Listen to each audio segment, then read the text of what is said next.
for yet another engaging webinar on systemic approach to cultural transformation in partnership with Inspire One. I am Shweta from People Matters, and let me now introduce you to the speakers for this webinar. I am delighted to welcome Deepak Mohla, Managing Director, Inspire One. Deepak has over 3 decades of professional experience that is a dynamic mix of corporate and consulting assignments across various industries. As a coach and mentor, creativity, problem solving, empathy, and insights on business environment are a part of his repertoire. He has been in the role of leader at different organizations during his corporate stint and has also worked for leaders in consulting roles. He has also led important strategic initiatives in international environment. I would welcome Suman Sethi, Principal Consultant, Inspire One. Suman has over 8 years of professional experience in people development and consulting. Her areas of expertise include enabling organizational cultural transformation, organizational development initiatives, and one-to-one executive coaching in leadership development. Her clear thinking and lucid communication creates an effective and conducive environment that promotes learning. She has leveraged her expertise in organizational transformation and strategic interventions related to productivity and service culture for leaders across industries.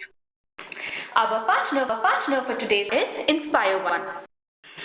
Inspire is India's leading consulting firm offering organizational and leadership development solutions. So, we have time for you to ask questions at the end of the webinar.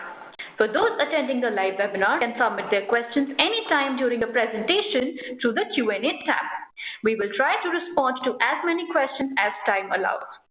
So we are super excited to hear what our speakers have in store for us today. Without any further delay, let the experts take over now. Deepak and Suman, over to you. Thanks, Shweta. Thank you for the introduction.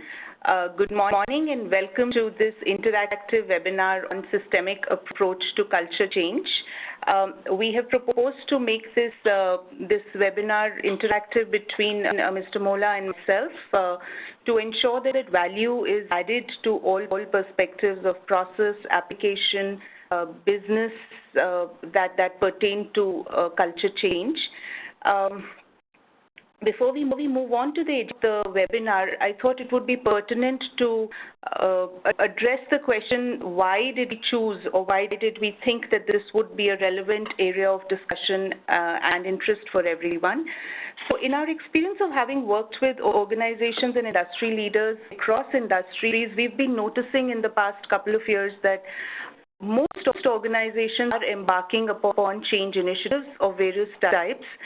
They may be recognizing them as very significant change initiatives, or they may not be recognizing them as clearly. However, whatever journeys they're embarking on are mandated to think in the business performance, in the way that leaders are leading, in the way that people are performing.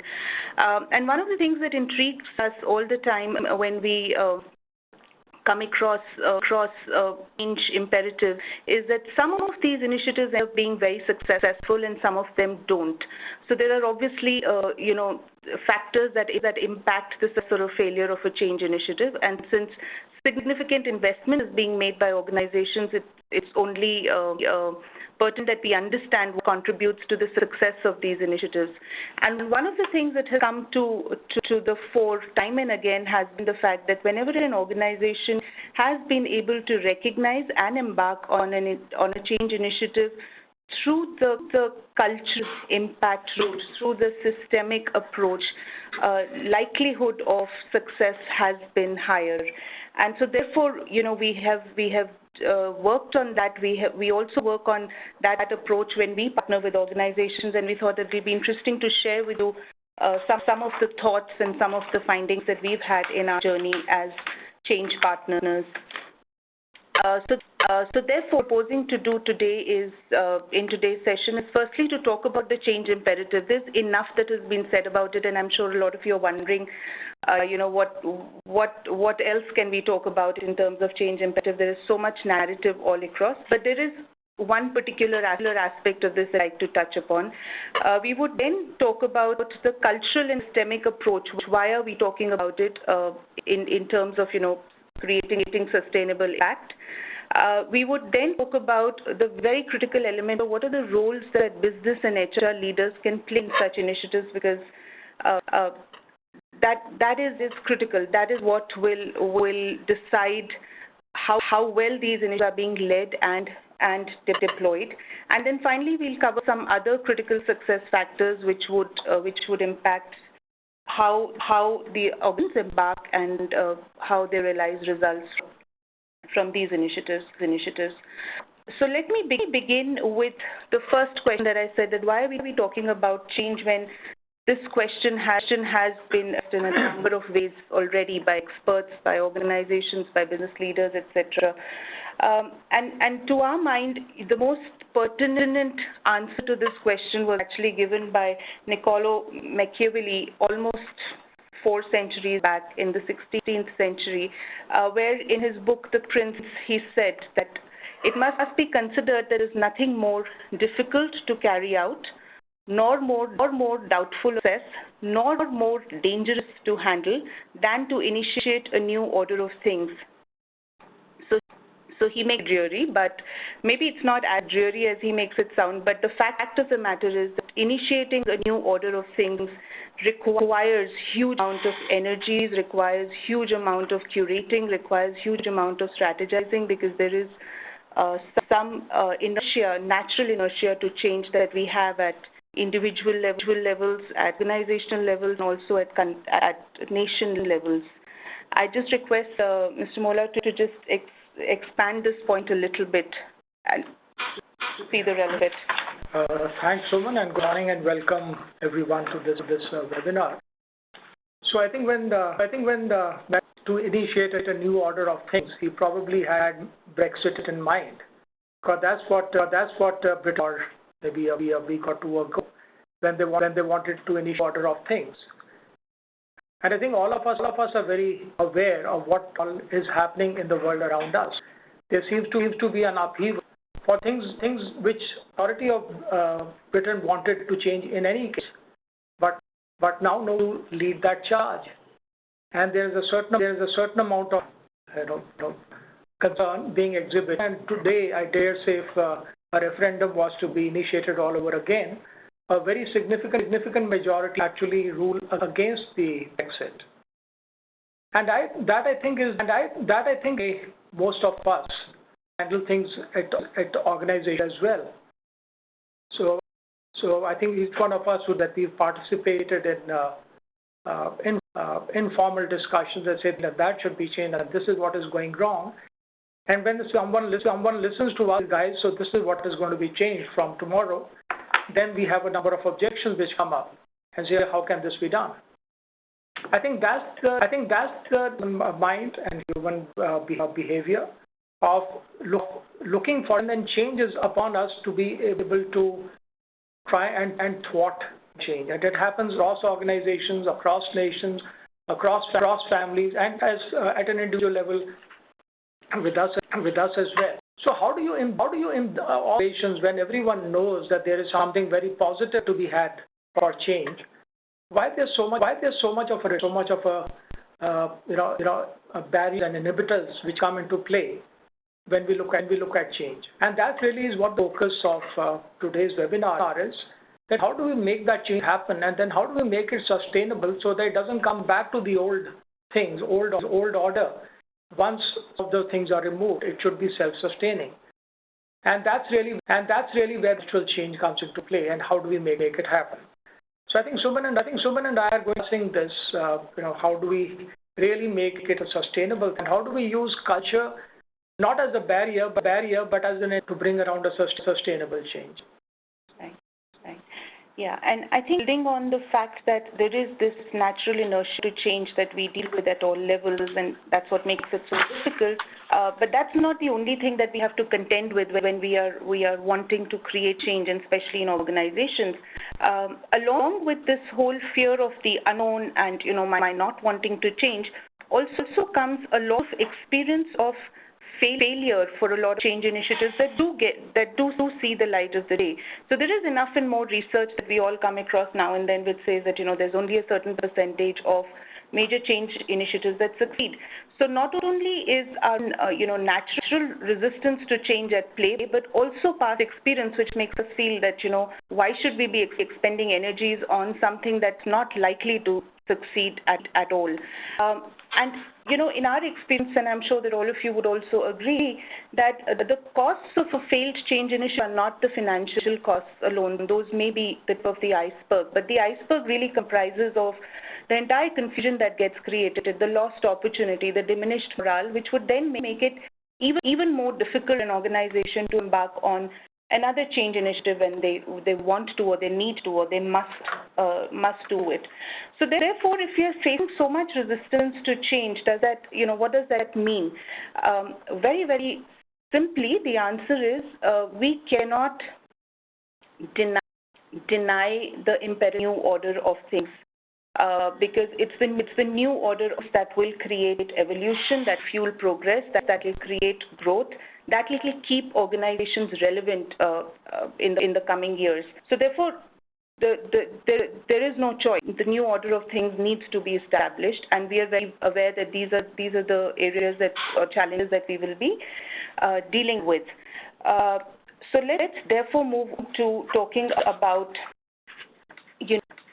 what is the kind of change which is an imperative? Because one of the things that also happens today, and we are seeing a lot of it, is that change has become part of almost all narratives, no matter what level of people we are talking to in organizations. Everybody is talking about change. Everybody is talking about different types of change.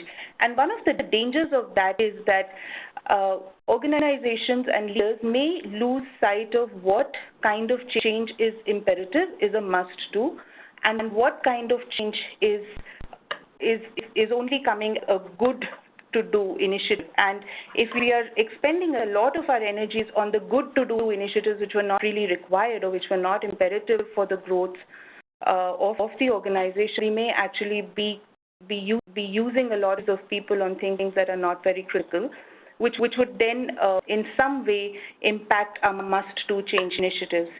So let's spend a little time on understanding which are the must-do change initiatives where the energy is must-focused.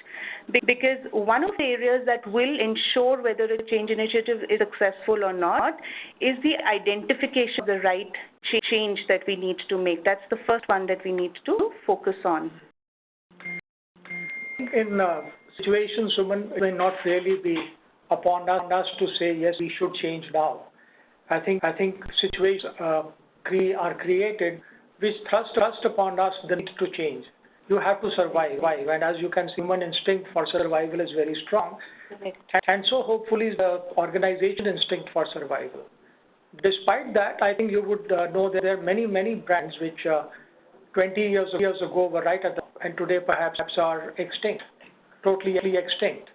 And I would like to relate an example of a company at an international level which could have been an extinct brand today, but somehow has been able to come out of that upheaval and came much stronger. And some of you people who are listening and may be aware of this situation of Xerox, when in the early 80s, the cost of Xerox machines was more than the selling price of Canon machines.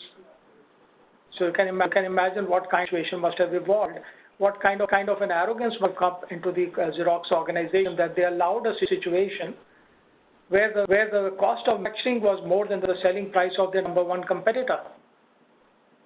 That was licency, that was the arrogance, that was the fact which over the years of successes they had created. And I'm using this example for many others which could possibly be cited, right, which have gone through a phase of success, and how success led to a complacency and cost. And at that, Xerox could have totally been down under. But I think that was when the change of leadership happened at the very top. A big change initiative was created, leadership through quality, and across all the incidents, around maybe over 100,000 people went through that change to come out winners. and reclaim market share, which had dropped down from 80 to 20 to back over 50%. Now that was a success where it was really change for Sir. They had no choice. But yes, they invested in able leadership. They also invested in cultural change. And they invested a huge amount of resources, which all of them paid extremely well. But without a change of Xerox, this would not have been possible. And they worked at it as an organization within an organization which worked around just change. And that was remarkable for a huge organization across so many continents to be able to bring around the change. I can say the British Airways, where TMI, which we represented India, was a participant, where in the early 80s, the turnaround from being the worst airline to the best airline transpired, and products like or concepts like putting people first came into play. That was a huge cultural shift based on survival, and that succeeded extremely well, and those brands are still here. But there are many which are not. And there is another approach, which is obviously what everyone would recommend, which is change as a strategy for growth. And I think one of the very positive examples I can look at is the ITC, which during Mr. Deveshwar's time of the last almost 20 years plus, I think he has been able to navigate it through its own crisis when he took over, and has at each through the hotel business or whether through the FMCG business been able to create a strategy for growth, a strategy for change.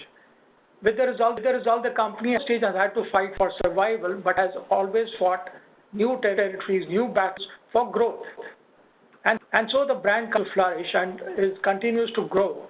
And that, I think, is a very, very positive change, where the challenges have been created not by external environment, but the challenges have been created by creating challenges internally by the leadership. Very strong leadership behavior of putting challenges to the organization and making it grow. I think these are two critical examples to which I would share with respect to a strategy of change for survival and a strategy of change for growth. And I think, of course, I've given extreme examples possibly, and there are many shades of gray which come in between. Right. But I think we will discuss as we go along. Absolutely. So building on the rationale or the reason to change, either for survival or for growth or for staying relevant, one of the things that also stands out is that all of this is mostly driven by the environment. This is the economic environment, the political environment, social, technology, regulatory, workforce. A lot of these would trigger changes within organizations because these impact the preferences or the expectations of the customer. So as the environment changes, the customer expectations and preferences also change depending on what customers are encountering or witnessing in the environment.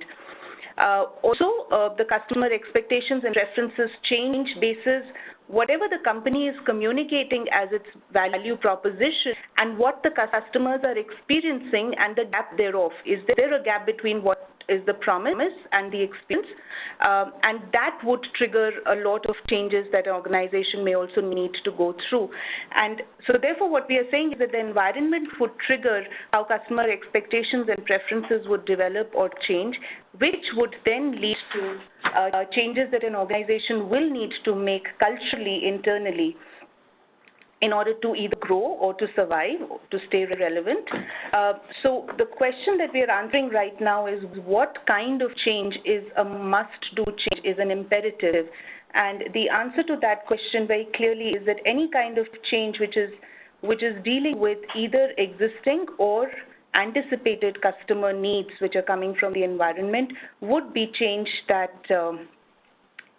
would be critical for an organization to undertake.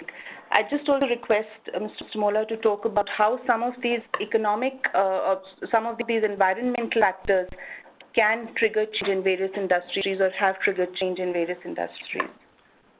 So Suman, you're right in saying that the change is actually driven by customer behavior, and which customer behavior itself is impacted by the environment in which the customer participates. Right. So, for example, if there is we saw the changes which happened in 2008 when there was an economic crisis. We are seeing the changes have come about as a result of the telecom revolution in India. We can see the changes also the malls. We are finding that the malls traffic, the footfall in the malls is under serious because of the e-retail revolution which is overtaking the country, not only India but globally as well. Now how the customer behavior which is changing? It's changing because of the younger work group or workforce coming into play, newer customer habits, newer way of socializing, newer the social media, etc. So in the light of these changes, are malls going to ensure that they have their footprint and are able to compete effectively in e-retail business? Otherwise, you may find that this change, like the malls, which big malls will probably become extinct like the dinosaurs of old. Similarly, when you have some of the other industries like the insurance industry, the insurance industry for the first 10 years when the privatization happened, almost 10 years, I think they did extremely well. But I don't think they understood who was their customer, whether it was the agent or whether it was the actual buyer of their policies. With the result, that tended to be more on the agent. And that's when later stepped in on behalf of the customers and came very strong. The whole dynamics, the business insurance industry changed. And if there are listeners in the conversation today from the insurance industry, I'm sure they would bear me out when they understand that the whole business model, the product portfolio, the way you transact business, all that has totally changed in a matter of 2 to 3 years. That's all the time the regulator gives them to bring around the change. And what happened as a result of that? I think the industry is stronger, the customer is wiser, customer is happier, and you got a lot more sustainable model. So here the change was very much driven by the customer through the regulator, who actually is a kind of a pseudo customer acting on behalf of the customer. You see the same changes happening with respect to let's say the telecom industry, right? So very clear. If you look at it, the customer's voice is becoming very critical to the change. And if we are not listening to our customer voice in some way or the other, I think changes come up. Changes come up which we have no choice but to manage or become a part of history. You see today also in the papers, I think most of us would have read of the Supreme Court ruling vis-a-vis the BCCI, right? Now there are huge changes. I mean, BCCI had all the years with it to bring around those changes. But now changes are being imposed by the regulator. See the Supreme Court as a regulator acting on behalf of the customers, right? So they are driving the change for BCCI, and I'm sure BCCI will have a huge challenge in how to make these changes become a part of their working. But when they do that, they will do it successfully. I think the world will be a better place for cricket lovers, for the the states, and for all the stakeholders. I think those are the kind of things which are driven by the customers. And really, the customers have a big role to play. So the more we are attuned to our customers and their changing needs and their changing behaviors, which are part of the external environment, the better we are prepared to listen to that voice. Right. Not to stop voice from coming into the organization.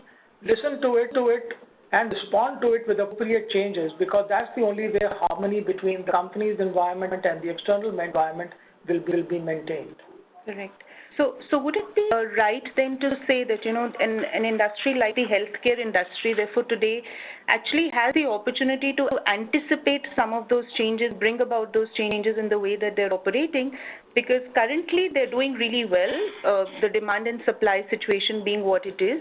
They're most healthcare industries are doing very well, and they actually have an opportunity right now to anticipate that this equation may change in the future. The demand-supply equation may change in the future, based on the kind of competition and number of players that are coming into the industry now.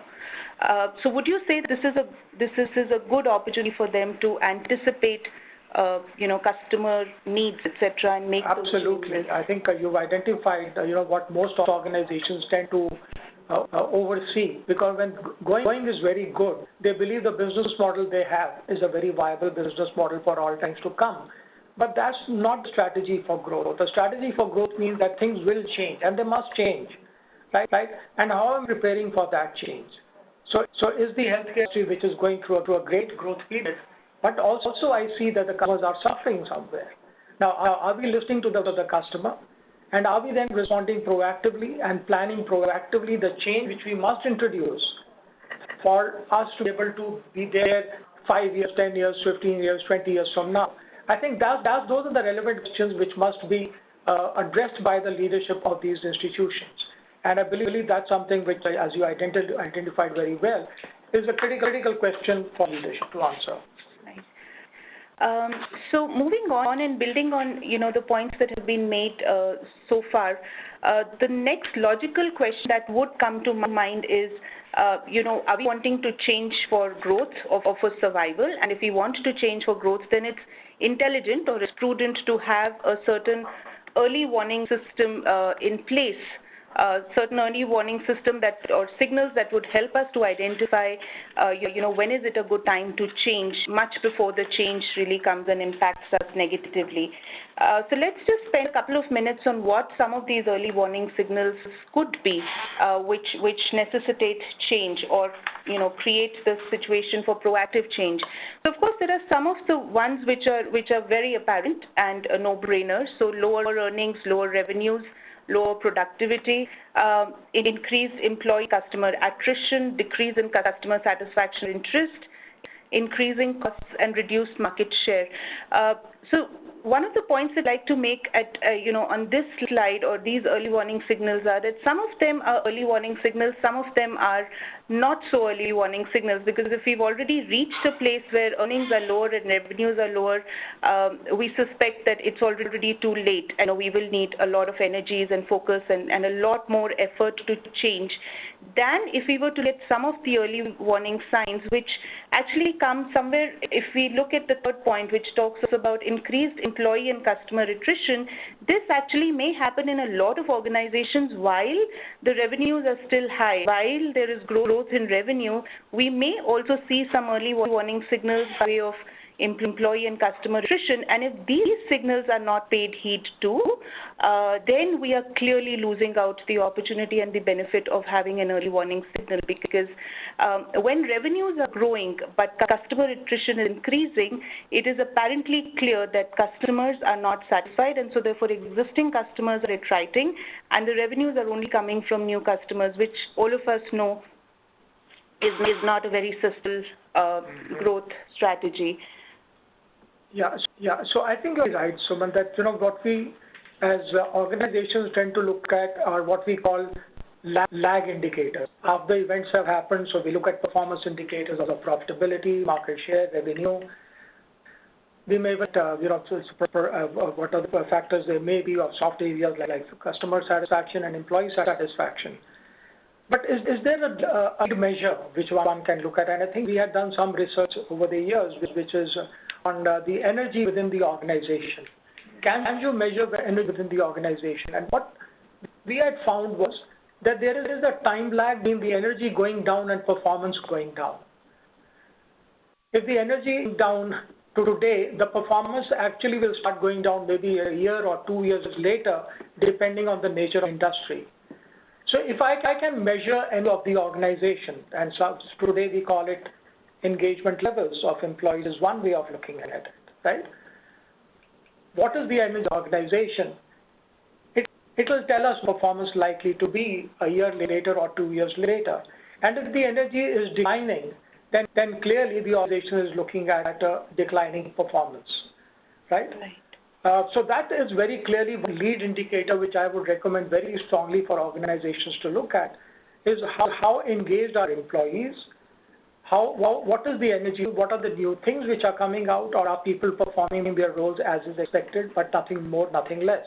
And there could be many, many other indicators linked to that. I think that's a fundamental lead indicator which I would urge everyone to really adopt for themselves. I think also what happens with, if you look at some of the performance indicators, that the lag indicators which are real and you can't run away from them, I think customer is the one which is possibly least focused on, because the new customers are getting acquired and old ones are leaving us, and we still look at the market share possibly as the best indicator, because we may be acquiring very well, but we may not be serving or gaining them very well. Right? right? And I think I'll give an example of an apparel industry which I think was a brand and continues to be a big brand, but to a very diminishing file of customer. They have not kept their customer profile intact. And over the years, it has been identified with certain values, and so it continues to be a part of that particular profile of customer. But the customer profiles have totally. So there's a large segment, which is the younger segment, who probably do not identify with that particular values which this brand portrays. So how is this brand going to come out and change its approach? Is it so simple a thing as branding itself? Or is it a big cultural shift in the whole organization which must reflect in the decisions being taken? And I suspect it is a more cultural shift which has to happen in that organization for it to give value to customers. So as today, I can see that most customers continue to be of a certain era, but the new customer acquisitions are falling down. So I think looking at a profile of customers which we are catering to at any point of time gives us a very good indicator. Is this the profile of customers we were wanting to work with? I'll give you another positive example.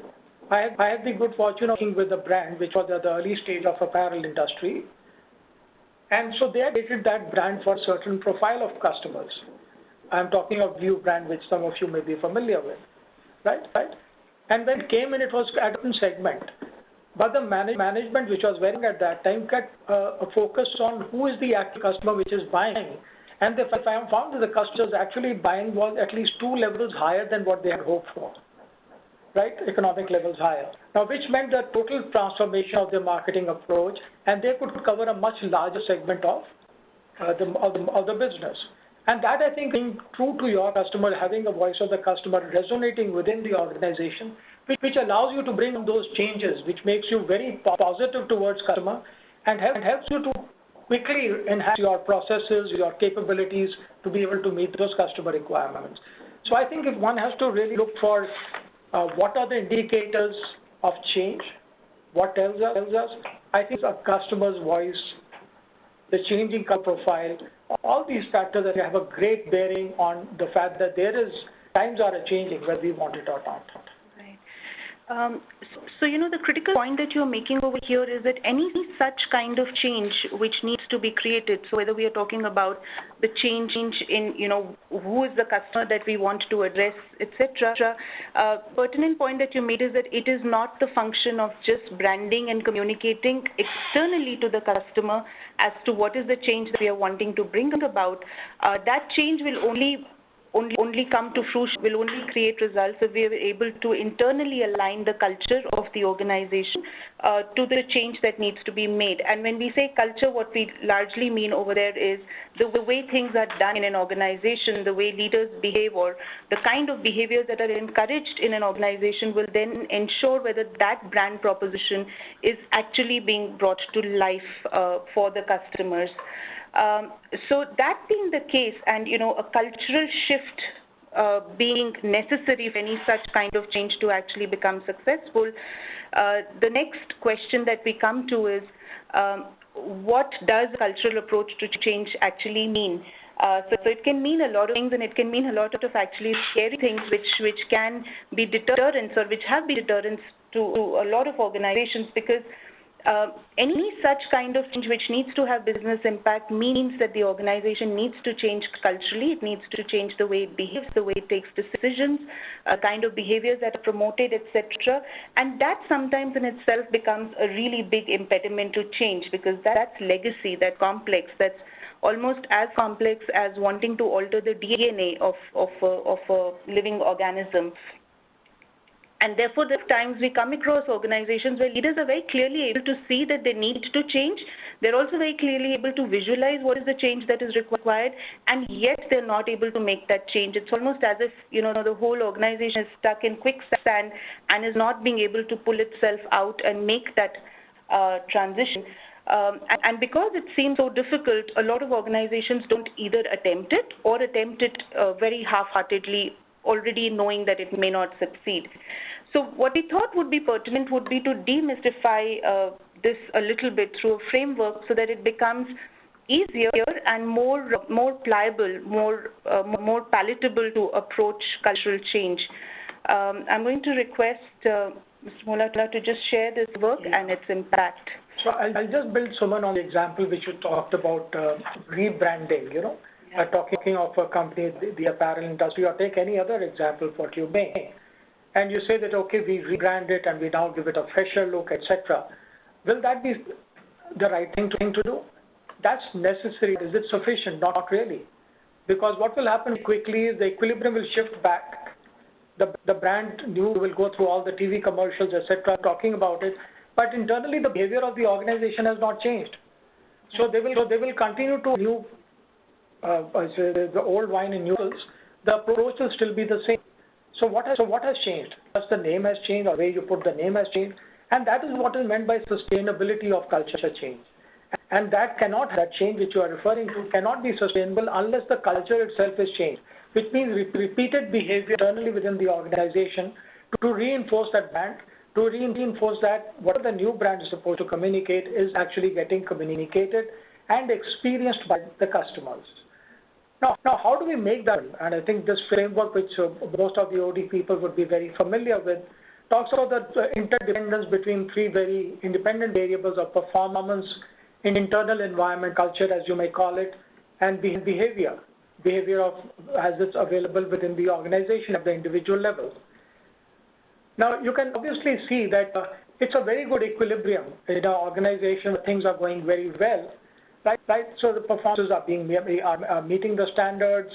The internal environment has gone into a certain business usual mode, and the leadership behaviors are what they would be to maintain a certain status quo. So you're continuing to get % growth, so things look for 20% growth, so things look very good because maybe the external environment is driving that change. But certainly find that one performance parameter goes for a 6. Now it could be because of internal reasons, or it could be because of external reasons. So if I take the ITC example, so what the management of would have done is they would have changed the performance parameter and said, we don't want a revenue growth of 10% or 20%. We want it much higher. We want it pegged at a very different level. And which means that obviously you cannot sustain it through cigarettes alone. You need to go into other industries and other businesses. Or you look at organizations like VIP, with whom we worked some years ago on Code Red, when they wanted to get into the luxury luggage business, and they created the Skybag brands, etc., and they created their own studio outlets, very well retail outlets for catering to a new segment. Now, which meant that their internal working also had to change. And we worked with them to create that internal culture, create that brand delivery at the end point, right, through that Code Red mechanism, and that was what became sustainable. Right? Now this was when the management decided to change the performance parameter. Now when they did they not change behaviors internally? Obviously, when they wanted around that change, it changed the behaviors internally of the organization. And it created an environment where everyone was excited about doing something new, coming out with new products, coming out with new processes, doing something which is, outreaching what was being done the previous day. So one performance indicator itself can bring around a change in the entire equation, right, and bring around a positive culture as well. Alternatively, if you add that if there is an external shock, right, there's a shock in the environment, and suddenly you find that you have to respond to it. Right. Many industries have gone through that situation, including the telecom industry, which was doing extremely one time, and today I think profitability-wise they are a little under pressure. Now, how do they respond to that? What is the type of change they need to bring in to be able to manage the performance parameters of the past or improve upon what they are currently doing? It cannot be what was being 10 years ago. The same would be relevant today. Right. Right? So how do I create that internal environment? How do I create those behaviors which were very relevant at a point of time? Because that was the time of entrepreneurship, when the new industry emerged of telecom or insurance. That was entrepreneurial behavior which was coming through. Today, the type of behaviors which come through perhaps are different, and the organization culture has to sustain that performance has to be very different. Now you have to be a lot more frugal, right? That time it was a case of invest for growth. Today you are looking for investing for productivity and gains. Right, market. So there's a very different performance parameters which come to play, and hence the behavior of the leaders and the culture within the organization must change. You cannot assume that things will remain the same and performance will continue to grow. Right. I think those are some of the changes, and I look at this framework as my Bible when we look at any change in industry, any cultural change, and we want to understand what are the behaviors in an organization which are really at the top. What are the performance parameters which are being promoted? Right? Is, for example, the performance of customer sat really being promoted, or is it just a number which is there for everyone to know about but nothing to be done about? Now, if you say that is what we are going to drive, then you can imagine that internal environment and the behaviors of the organization will also change. Right. And that when you do, you get a customer-centric culture. Correct. Right? Correct. Or if you look at satisfaction as something to be driven or a brand to be driven, right, then the behaviors and the culture must be in sync with it. Otherwise, it will be a short-term phenomenon. So sustainability can only happen when you culture which supports the performance you're wanting to focus on. Correct. And I think, in a cases when we've worked with organizations on certain shifts that they wanted it to create, and, especially in the area of customer and, bringing customer to the core or to the fore of everything that they do, we realize that the easiest thing that companies find to work on is let's look at the performance parameters, but the real challenge or difficulty comes in when they realize that they need to change the culture and the values, they need to change leadership behavior so that change can be brought to fruition.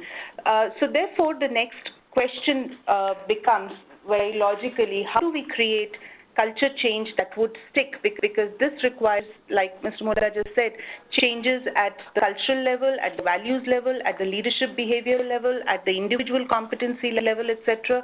So how do we bring about this change which would stick and which would be sustainable?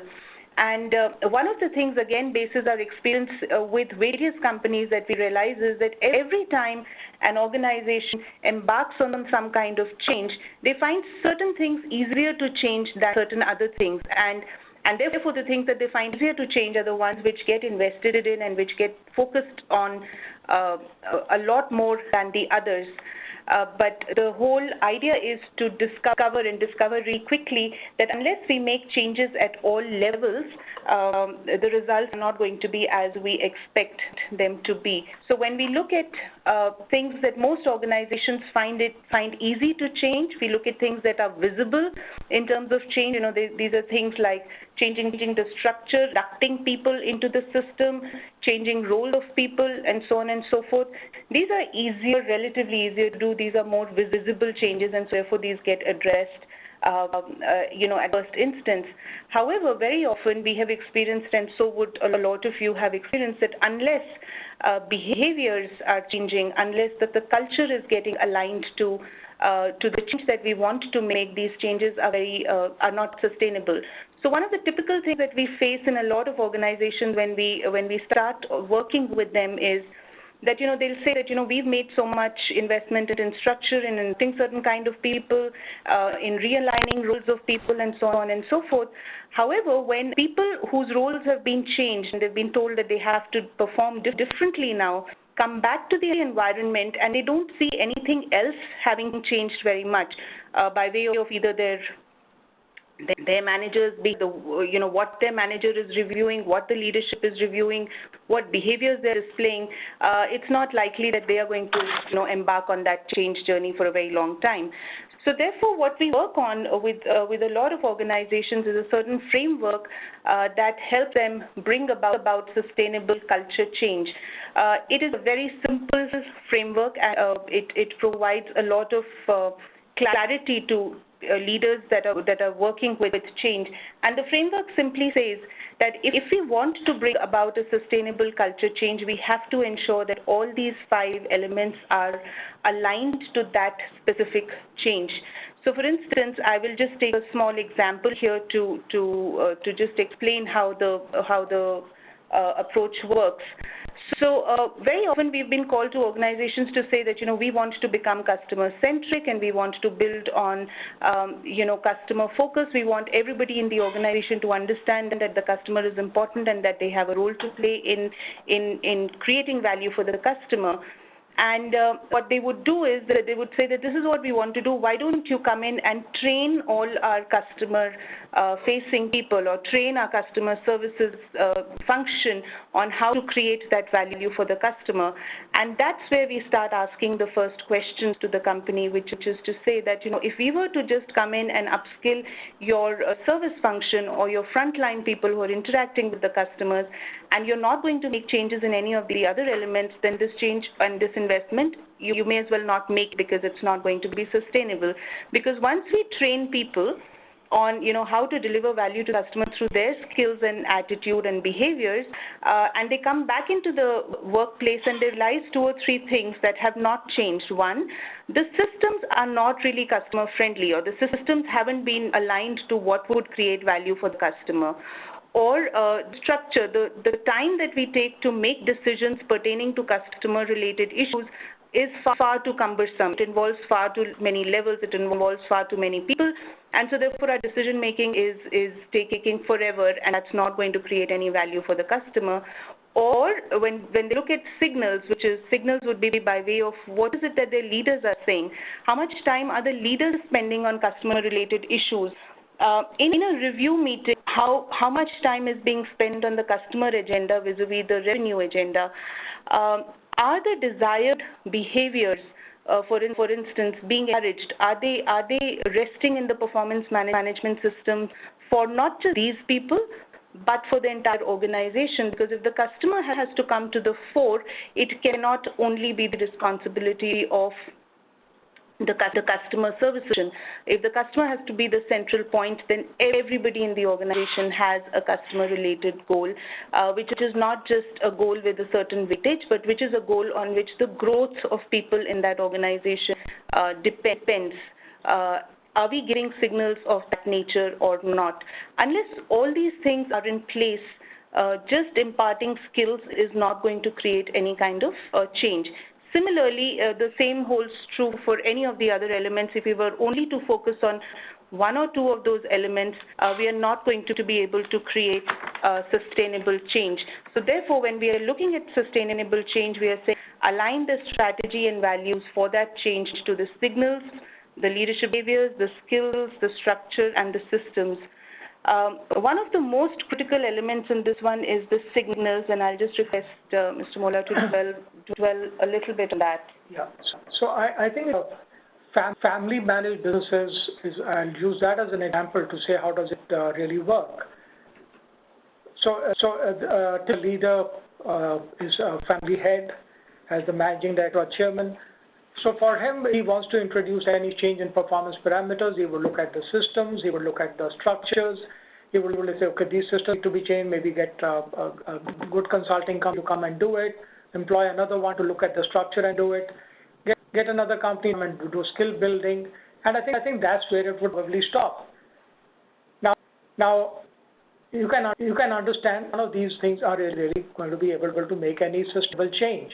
So very quickly, he or she will get disillusioned with the change and say, okay, all these guys are very useful. I'm not using the word useless, but that's typically what they would use, right?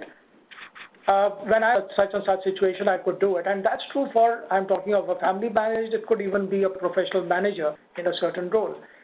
So what is so visible is the skill, the structure, and the system, and then you try and bring around change everywhere. I know of organizations which would come up with the 1st January circular, saying that these are what the changes are. That's the way they would, usher in with a new circular, right?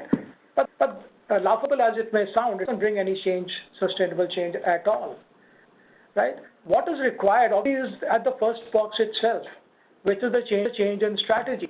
Now, if I'm the leader and if I've been able to create an organization over the last many years, obviously I've done it successfully, but I do not know that my future success depends on my departure from that role and someone else coming in, or I should be able to reinvent myself to another role.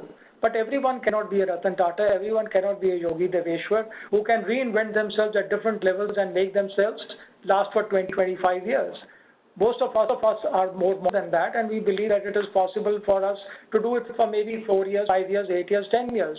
That's why the U.S. presidency ensured that after 8 years you are out, you cannot come again. And I think there is merit in that thinking, because change at the top in change in signals. right? Change in the culture, change in the way organization thinks, and all the other things that fall into place. So whenever you're looking at a culture shift, you must start with the leadership. The leadership must be able to show a very distinctive change in behaviors at their own level if any culture change is to stick. And if you can do whatever you wish on the other four boxes, it will not be sustainable. Because at the very second box, which is culture, there is no change there. And if there is no change in the signals, that means the other change will not be able to percolate or give off their best. So when you want to create a sustainable change or a culture which is very strongly change-rooted, you must be looking at all five boxes. And sometimes the problem may exist with the very first box itself, right? So we look at many number of individuals, whether it is a professional manager, whether it is a family manager, whether it is as the leader of a company or whether it's the leader of a department. I think the issues remain by the same. Absolutely. Right? So there has to, as leaders, some of us who are in that role have to ask ourselves, what are the changes that I have introduced in myself which is going to impact my business or my team or my organization now? And if the answer is no, then I think the changes to expect from the team is not the right change. Right. And I think it would suffice to say two things from what you said. One, that unless the leader is, when the leaders change their behaviors, the impact is almost multiplied manyfold, and it creates that shift.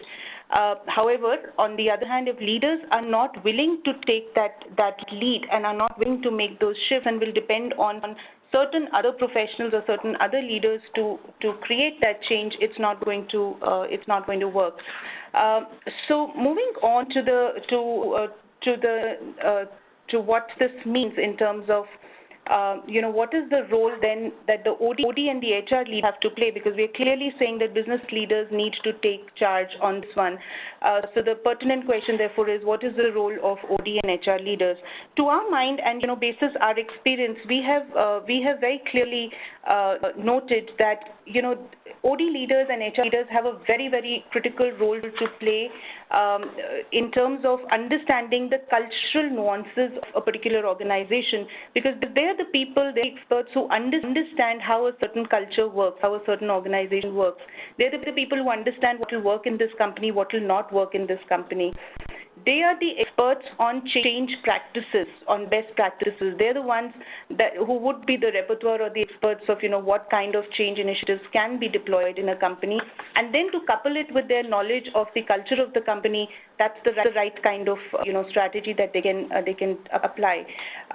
Having said that, the most critical role that OD and HR leaders play is to provide the business leaders with very, very critical insights on what needs to change in their behaviors in order to allow a certain change to happen.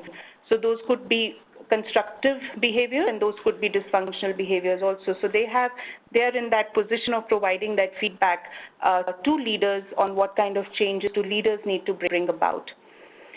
So having spoken about what needs to be done culturally in an organization to create a shift, having spoken about what is the role that business leaders, OD and HR leaders play in it, we'll just spend a couple of minutes to discuss certain other critical success factors that would enable a successful change in an organization. And this we'd like to just state very clearly by saying that culture transformation is not a cookie-cutter approach. What worked in one organization may not necessarily work in another one. This is simply because we are saying that cultures of all organizations are different, so therefore what will work in one will be very different from what will work in the other. Therefore, what we recommend is that there needs to be a very, very thorough, holistic, in-depth diagnostics right at the beginning, which would give us an answer to some of these questions about what are the things that have worked in the past in this culture, what are the things that haven't worked, what are the existing cultural nuances that need to be paid attention to, what strategies of engagement and managing resistance that will work in this company, because that too depends on the profile of employees that we are addressing. And then finally, a very, very critical question on what enables staying the course in this organization. So what kind of things do organizations need to do in order to create change, in order to stay the course? What are the kind of things that need to be done over there? So simply, I think, summarizing a cookie cutter approach would not work. It needs to be curated for each organization. Whenever we talk about culture change, one of the questions that a lot of people ask us is that would this kind of transformation, systemic cultural transformation, therefore only be applicable when we are looking at whole organization transformation? Is it only applicable when the entire organization has to change because of certain external or internal factors, or is this cultural and systemic approach also relevant in other change initiatives that a company may be taking? So I think the answer to that is fairly simple, that you can take the unit of an organization as a large organization, as a department, as a geographical unit, and use the same fives approach to be able to handle that. I think we have done that at a telecom circle level. We've been able to do it at geographical level. We've been able to do it at a manufacturing unit level. So there are enough examples to share that it is an approach which is sustainable across different units, and the size is not very material. However, having said that, if there's a very strong relationship with a larger unit culturally, it can become sometimes difficult to bring around a very significant change in that kind of culture of a smaller unit. But yes, the approach is definitely sustainable across all unit sizes. So I would certainly say that this approach is not only for at a larger organization level. It is, you can define the size of the organization by geography, by department, and by various functions. Thank you. So I think we are running short of time now, and we've fortunately also come to the end of what we wanted to say. So I'm just going to very quickly summarize, just in a minute what we've spoken about and the main messages. So the fact that the new order of things is inevitable if we want to grow, if we want to survive. We need to institutionalize a new order of things, and that requires a very systemic cultural approach, which is very clearly led by the business leader. It would use a very simple framework of the performance behavior environment to demystify it, to see, okay, these are the performance parameters that we need to impact. What are the kind of changes that are required in the required culturally in terms of people's behaviors, in terms of leaders' behaviors, etc. And then finally, that if we are wanting to drive a change of that nature, we need to ensure that the 5 elements of the organization are completely aligned to the strategy of change that we are wanting to create. So that's largely what we wanted to share in this 1 hour, and of course we'll be more than willing to answer more questions that people would have offline also. We have time, just about time, to take up one question which is addressed to Mr. Mola, which says, for startup companies having a challenge of full of resources and budgets, what are the key things in implementing cultural change? And is there some example that can be shared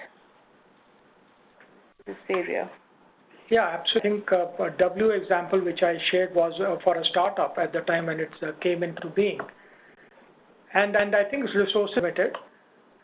And the role of the leader becomes critical. So there's no culture change really we are talking about, because culture is getting formed. I think their focus should be really, what is the kind of culture I want to create?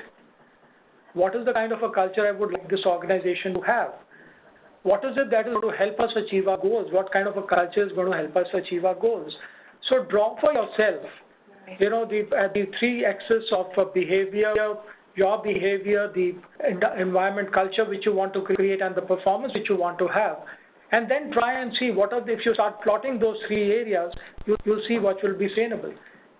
And then once you have clarity on what are the culture you want to have, see what are the behaviors which are going to support it.